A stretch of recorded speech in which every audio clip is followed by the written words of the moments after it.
Hi, and welcome to Life with Liu or Life-with-chacha. I'm super tired today, so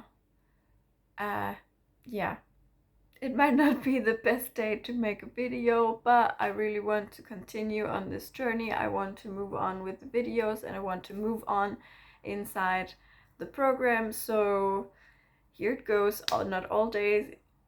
Not all days are perfect. Yeah, that's life. Okay, so this week it's week 2 of Ultimate Self-Mastery with Peter Sage, and in this week I have been listening to a self-talk, it's called, and it's about upgrading your standards.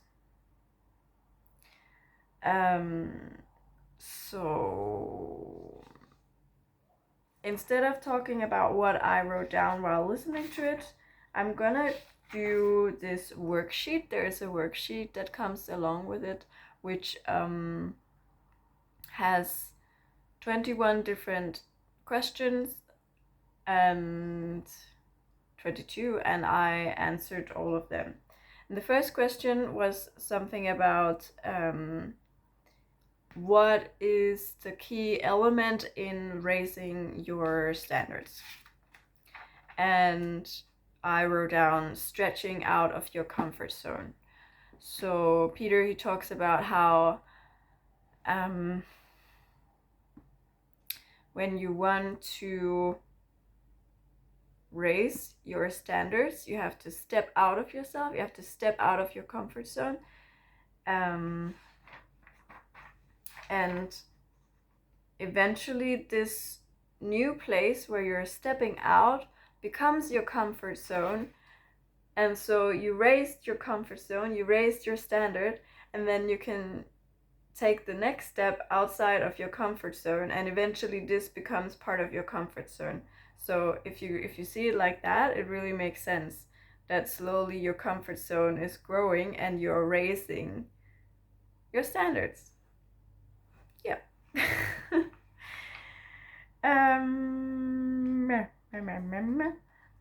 Next question was how to describe comfort zone. And for me, it's a place where we aren't really learning, we're feeling really comfortable, it's relaxed, it's things that we know. And as we all know, when learning, we need to learn something that we don't know, and that is scary, and therefore it's outside of the comfort zone. I wrote down that it's a sofa. I think that's pretty nice. Yeah, I mean, it's a really comfortable place, the place where we watch the movies, where we cuddle, where we relax. Yeah. Third question was about what are the 2 things that we need. I don't exactly remember the question, but 2 things that are really necessary for both raising the standards, but also just raising life quality, I think, or to achieve any goal, really. And the 2 are, first, the necessary time, and the second one is and the sustained commitment, the sustained work, the sustained showing up. And with those 2, according to Peter, we can achieve really anything in life. He told this one story that I'm going to tell you. So there's a pianist. It's at a concert, a house concert, with quite some people, and all of the pianist's good friends and family are invited. It's very cozy, it's very nice. The pianist comes in and starts to play. And it's absolutely amazing. Everybody are moved to tears. is moved to tears. And then he wanted me or you to imagine that you are the best friend of the pianist. And you've been moved to tears. You've never experienced something as beautiful as this. And as the best friend, you go to the pianist and says, "That was incredible. I would give anything to be able to play like that." And your best friend, the pianist, turns around and says, "Oh no, you wouldn't." And that maybe make you a little confused and feeling like she didn't hear you or he. And so you go back and you're like, no, I mean, I really would give anything. And the pianist says, "My dear, I love you. You are one of my dearest friends in the whole world. So because of that, I will not lie to you. There are two things that you and everybody else will not give in. Otherwise, you could have anything in life that you wanted to."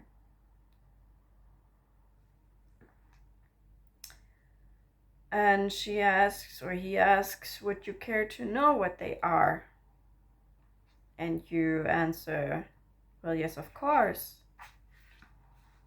And the answer is the necessary time and the sustained commitment.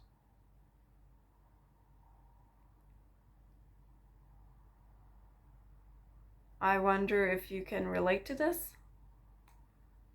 The necessary time and the sustained commitment.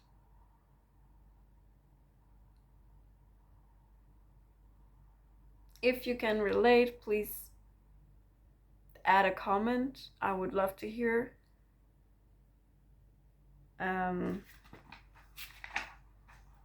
Yeah. Then he asked me this question: if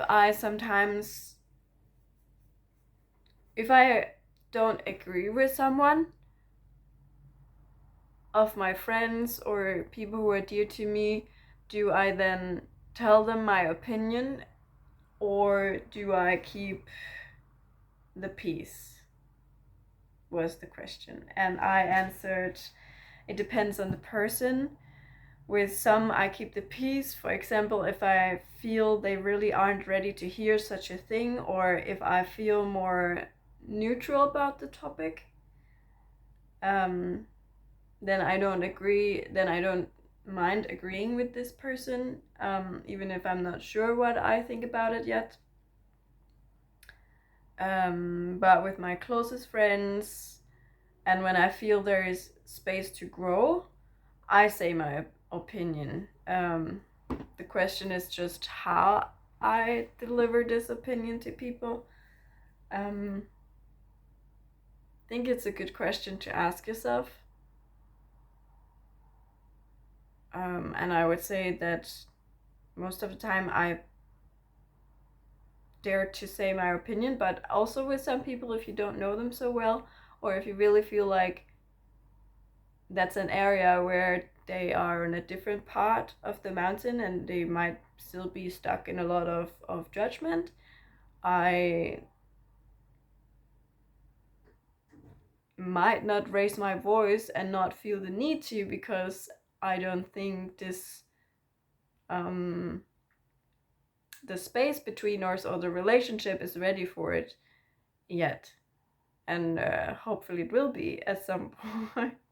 That's at least what I'm working towards, bringing people into my life with whom I can talk about anything freely without judgment and with love. Okay, so deep. Whoa. Then he asked if there is one person where the relationship went sour because we had different opinions. I'm gonna get a pillow.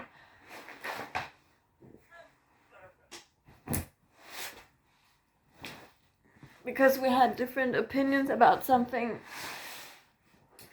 and I'm not sure, it sounds like me, like that definitely probably happened to me at some point, because I do have quite some strong opinions about things. And if I disagree with the mass, that's, yeah, how it is. I did think about one person, but that I'm not sure if it was about disagreeing about opinions, but it was in general maybe having a hard time talking about how we were feeling about different things. And I will say, then the rest of the question was, what would it take to pick up the phone? And I will say, not much, because I'm already talking to this person and it's already developing, so that's really nice. Yeah, actually, two people who I felt I was kind of hurt and didn't want to reach out, but that's just bullshit, I think. Because I know that both of these people want all the best things for me. So it was just a matter of forgiving and then taking contact again and trusting that it's a good person and they want the best for me and I want the best for them too. Okay, next question. Right, this question is about the different areas where we can raise our standards and grow. First one is physical development, and in that it could, for instance, be like setting a goal of, he puts it as setting a goal of running a marathon. That's definitely not my goal. That's not where I am. um, but that could be a physical way of growing. I think for me it also relates to health, so it could also be eating more healthy, or as me, it relates to my fabulous morning ritual where I drink water and I eat breakfast and I do some exercise, and I think all of this adds to physical growth. Yeah.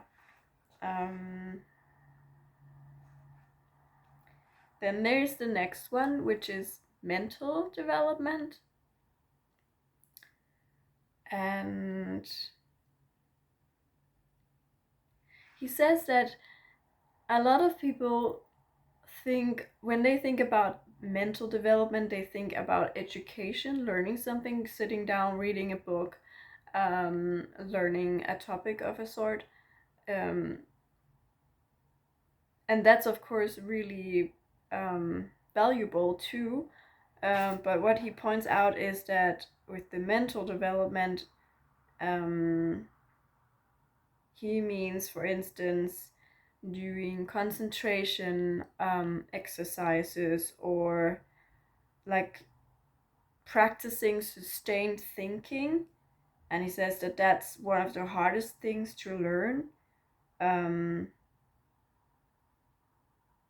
For instance, goal could be entering a memory competition.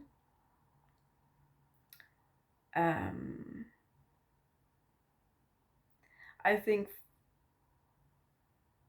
for me, doing this course is mental development, because I learned so much about the world and myself, and I try to focus completely on doing this when I am doing it. It has slipped a couple of times, of course, I'm human, but yeah, like when I sit down and listen to these things, I sit down and listen. and I don't answer to any messages. My phone is silent. I have my book and my pen, and I write down things that I think are relevant to me, and maybe I eat or I drink, but I focus. And so in that I practice my concentration. Yeah. He also explains that the word education means from within. And so it's not necessarily about taking a class in how to sew a dress or a pair of pants, or in how to learn to do a difficult equation in math, but to draw out from within, meaning, for instance, you don't have to read a book about how to know to put a smile on someone's face. So it's like it's the knowledge that we already have inside, or that is more intuitive. And I think that's really interesting for me personally, because it's something that I've already been working with for years. For instance, I don't really read the news. I don't read many books about things, and when I make choreographies, or in the past when I was very active with acting, I really tried to go inside to see what is already inside of me and draw that out to the world, or draw that out through my piece or through my work. Not sure if it completely relates, but I was just thinking about that. I will move on. It's already getting long. Okay. Education, drawing out from within.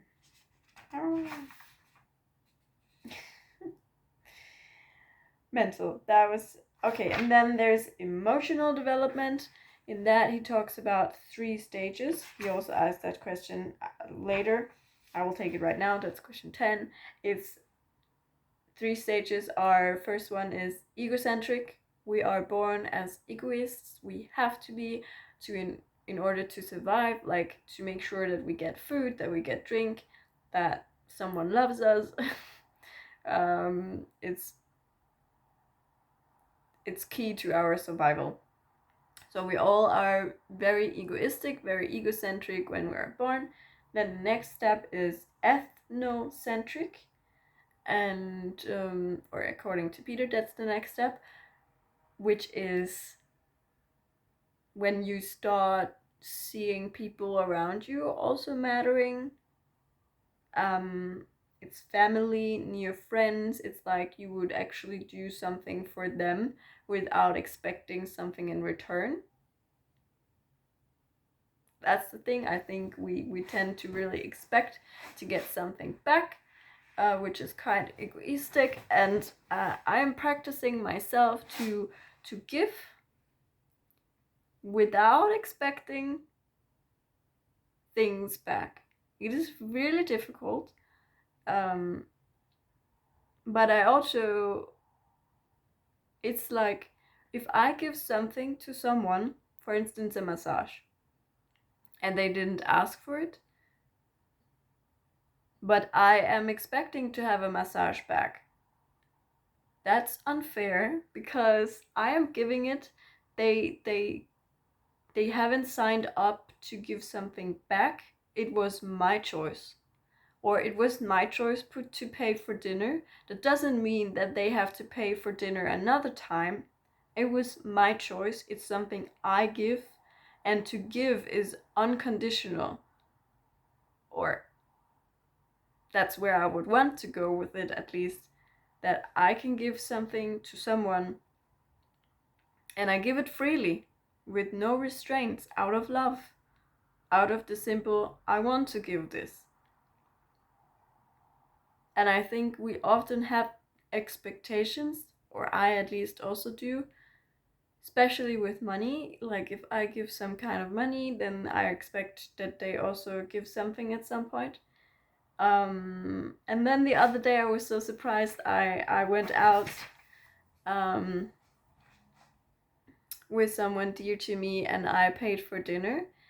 And I really was giving it completely freely. I didn't expect to have anything back. So the next day, when he paid for an ice cream, which is obviously a much smaller amount, I was really surprised because I didn't expect to have anything back. I gave this freely with no restraints, with no expectations. Um, and that was such a cool moment to realize, actually, I wasn't expecting anything here, and that's so great. That's where I want to go. Um, yeah. Mm, not completely satisfied with how I explained that. I've had other days where I could explain it better, but it is how it is. World centric. So that's the third level. Um, according to Peter, world centric. That's when you start replacing what's best for you with what's best for the people around you, and then um, replacing what's best for the whole community instead of just a few people around you. What's better for the country than the community? What's better for the world than your country? Um,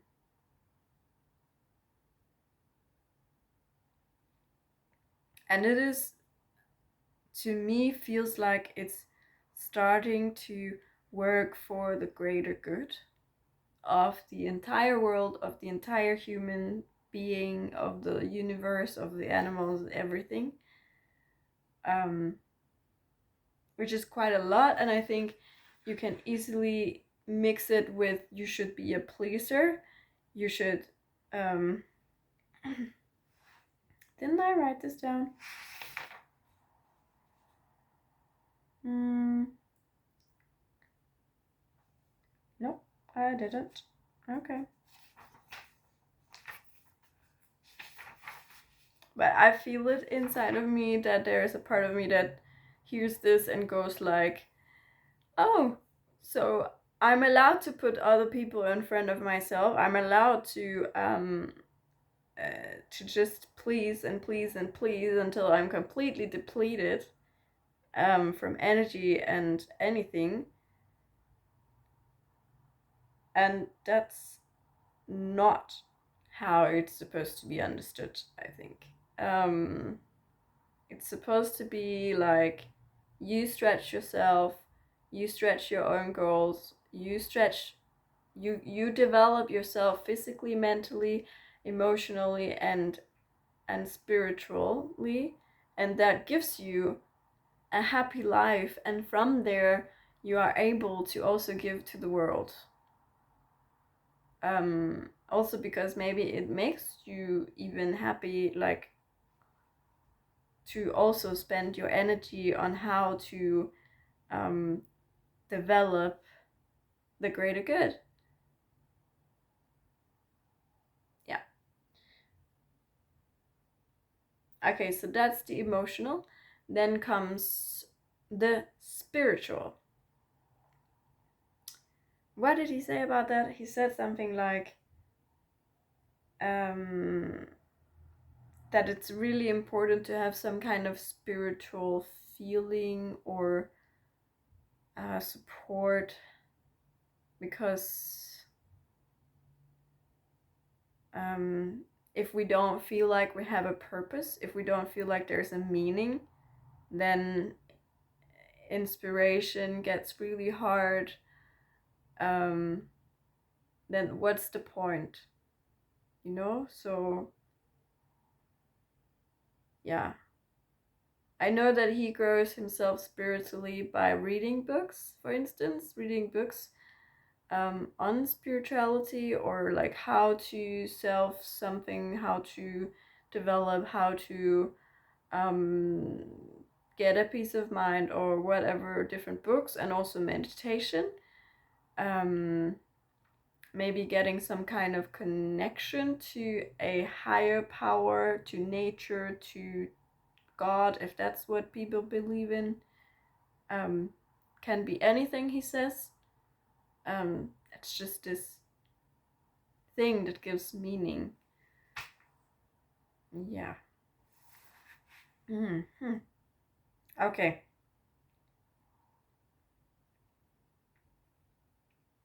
Then there was this question about what is education, and I wrote from within, to take out from within. Next question was how to improve the mental area, and I wrote down to improve concentration, and that's really interesting, to maybe start doing some concentration exercises. What can you do to grow your own mental health? Okay, and then comes the 3 keys to achieving these things. Like, yes, it's clear for us to grow within the mental state, to grow, to have emotional development, to have physical development and spiritual development. But how? 3 keys. First one is inspiration. And he explains it. He says inspiration comes from Latin and it means blow or breathe into. And if we look at it from the Bible sense, there is something about life, have life breath into us. But we don't have to look from the Bible. It's just blow, it's breath. It is breathing into inspiration. And it is very, very, very, very, very, very, very important. It's the first thing. It doesn't work without this. It's like, if you don't feel inspired to go to work, you will go to work, but it will be driven on willpower and discipline, and it won't be a joy. Like, I feel great inspiration to do this course, and it keeps me going, and the inspiration is what starts it. It moves me. He asks here, he says the key to get inspired is to get outside of yourself, to get inspired. Like, and then he asks, what turns you on? What moves you? What would you die for? Go and do it. Love that. Please answer in the comments if you want. What would you die for? What moves you? What turns you on? And then, what's the next step? What's the immediate action that you can take to go and do it?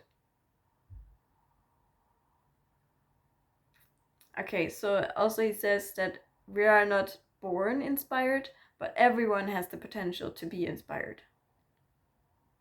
And that often it goes hand in hand with what emotional development state we are in. According to Peter, if you are egocentric or ethnocentric and you have this goal and you feel some inspiration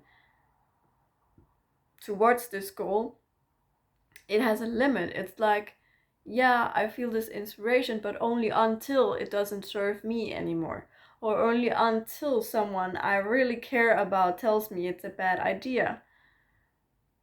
Like, only until I don't get the things back that I thought I would be getting back. And if one person have reached the level of world centric and knows in their heart this is something I need to do for the world, for the greater good, then inspiration is unlimited. It doesn't matter if you don't get personal, you don't gain personally on it, because it's not for you, it's for everybody, it's for the world, and that keeps you going. Okay, so inspiration, and this is something that I need to be looking for more.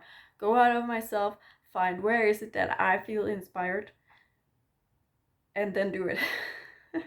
Yes, I feel inspired about this, and I'm doing it. Yay! Okay. So the next key is discipline. Like, once we have the inspiration in order, then discipline can come.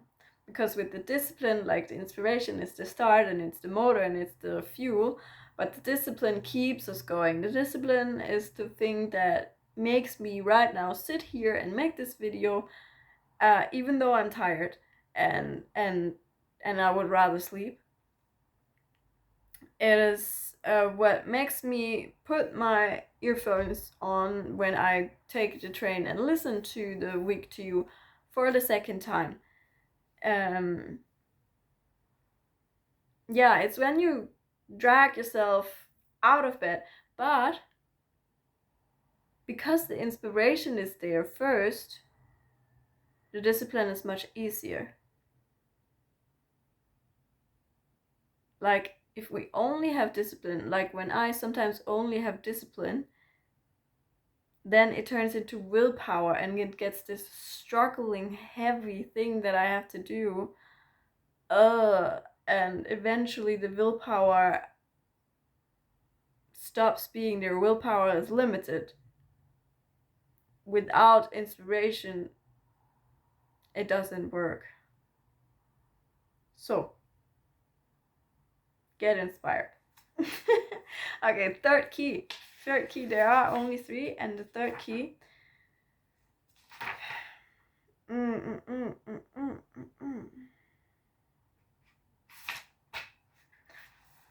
Peter says, third key is surrender to purpose.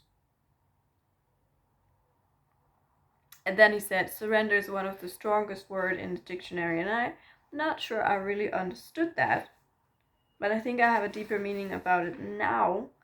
And what I wrote down is,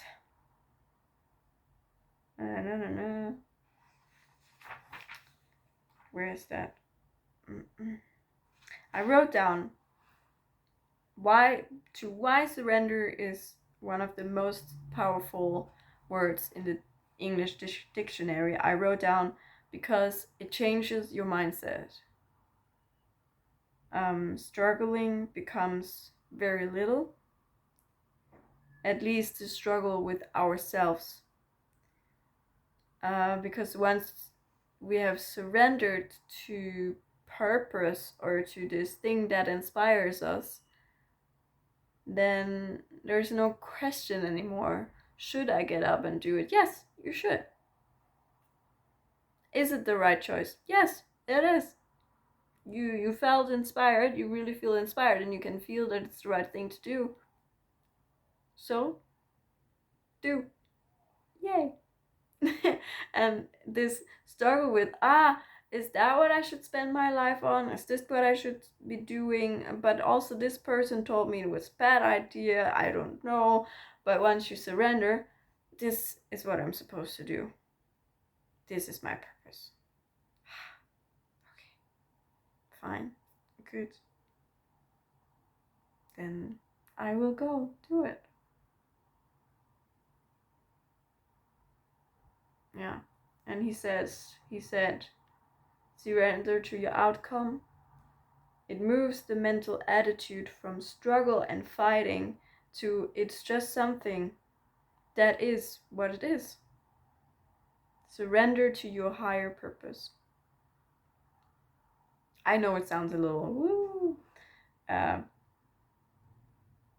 but I would love if you dare to try and see what that could mean for you. Okay.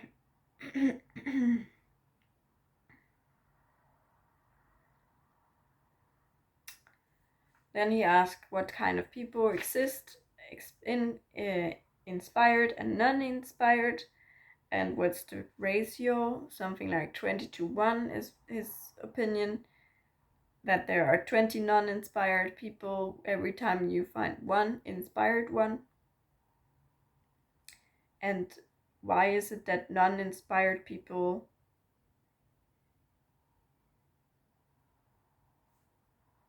can't stay inspired? And I wrote down that's probably because they stayed in the egocentric or the ethnocentric stage emotionally. And so it's hard to keep on going once you don't get a benefit out of what you're doing anymore.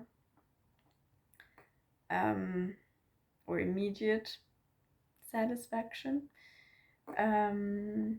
And inspired people are the ones who manage to develop to the world-centric stage. It's for the greater good. Yeah. Okay, I will see if I can stop soon. He asked if we aren't set in this world to be comfortable and just enjoying things, what are we really here for? And he says that we are here to work and serve and develop. We always have this need for finishing, for reaching the end line. And the thing is with development, that line is when we die, because we would want to keep developing the rest of our lives. He asked, there was an exercise, what are the 4 things in each of the different stages of that you can develop in that I will commit to? So physical, mental, emotional, and spiritual. And I wrote that I am committed to this journey, to learning as much as I can to develop and use the time I need to use on it. I think this course helps me stretch in the mental, emotional, and spiritual area. So physical is missing. That comes through Fabulous. I'm committed to my morning routine in Fabulous. Helps me drink water, exercise, eat breakfast, listen to coaching, and celebrate. And it's all connected to my physical health, also mental health, but yeah, also physical health. And once these, like, when I have space for more, I don't right now. Right now I focus on my morning routine and doing this course. But I know once that I have space for the next step would be committing to learning handstands. Yeah, I really want to learn handstands. Think it would allow me to be a much better dancer, and I would feel so much more confident when I know that that's something that I can do and that I have. And the other thing I would want to do is read every day. Doesn't matter, in the beginning it can just be whatever, just something. Eventually I would like to move it into the more spiritual learning way, like books that develop me, or books that I can use for my own development. Yeah. And then he asked, what's the next immediate action to achieve this? And I wrote to finish the worksheet, which I just did. Then make a video, which I'm doing now, and then listening to the next material, which I will do later. And do my morning routine again tomorrow morning. I did it today. Yay! And then he asked, okay, when will you commit to doing these things? I just told you. And what is it that I learned from this that is really important? I chose to just write down inspiration is key. I want to find more inspiration in life. I know that I have it. But I think I've been very confused from just living and sometimes feeling like it's not enough what I do or whatever. Many different things. I just think inspiration is very important. And I would love to find that even more or much more in my life. And how can I get there? I can let it resonate inside of me and actively look for it. Like be more aware. Oh, here I felt a spark of something. Then notice it and be like, okay, apparently I really like to climb or jump or tell stories or help people. Ooh, pretty sure that's going to be the one. But yes, uh,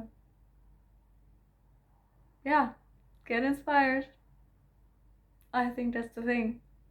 And that's where I need to stop. I hope you enjoyed it. I definitely did. Wow, that was a long talk with myself and you. Please, please, please share your stories in the comments, your experiences with life, anything you would like to share, your struggles, your wisdom. I